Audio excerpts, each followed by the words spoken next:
I've just been discerning if writing a thesis is something that I'm feeling God is calling me to. Why don't we take a moment and we're going to pray, we're going to close our eyes and see what happens. I saw myself in a classroom, but I saw myself in my grade 4 classroom, and I heard God say,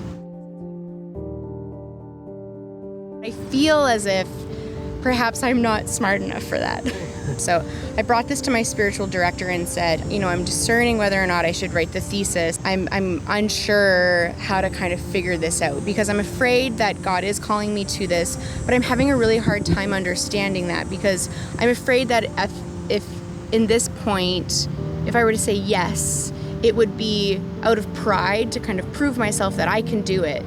When really I want my yes to be because God is putting something in front of me that he thinks I need to work through in order to do ministry. She said, well, listen, why don't we take a moment and we're going to pray, we're going to close our eyes and see what happens. I closed my eyes. I saw myself in a classroom, but I saw myself in my grade 4 classroom because in grade 4, I moved from northern Saskatchewan to northern Ontario, and I had a teacher who made fun of my French accent.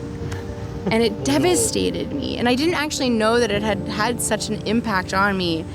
But it has. It's had actually kind of an incredible impact. It's always made me feel really badly about myself and made me not feel smart enough and feel as if, I had to prove myself to, authority figures. And, I could feel that there was this healing that was sort of actively happening.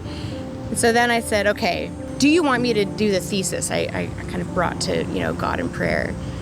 And I heard yes. Then I said, okay, well, why do you want me to write this thesis? And I heard God say, because it's your voice that I want. And I just felt this clarity and levity and this openness that my voice that was once ridiculed by somebody was in this beautiful moment, completely rectified. I mean, I was just so stunning to sort of feel that no longer has any chains. No longer, there's no claim of that hurt on me anymore. It's been healed.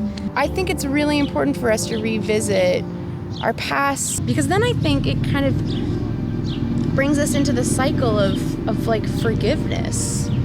Of being able to forgive past selves, to forgive others in order to move on. I mean, the forgiveness isn't saying what you did was okay. Forgiveness is saying what happened is no longer going to lay hold on who I am. I'm not going to hold this and walk around and carry it on my back and let it define me. In fact, I'm going to put it away because the only way for me to move on is to put this down.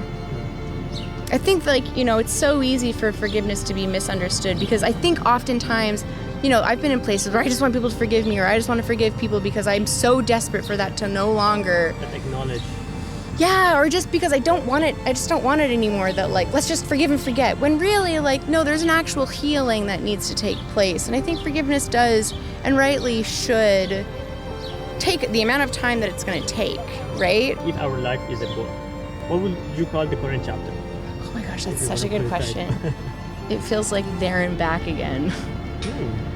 Which is, it's like a Lord of the Rings. I think that there's a cyclical nature in that title that makes you realize you can go there and back again and there and back again, There's always something to find. And in fact, shouldn't we be doing that? There is a cyclical nature by sheer design. I mean, right?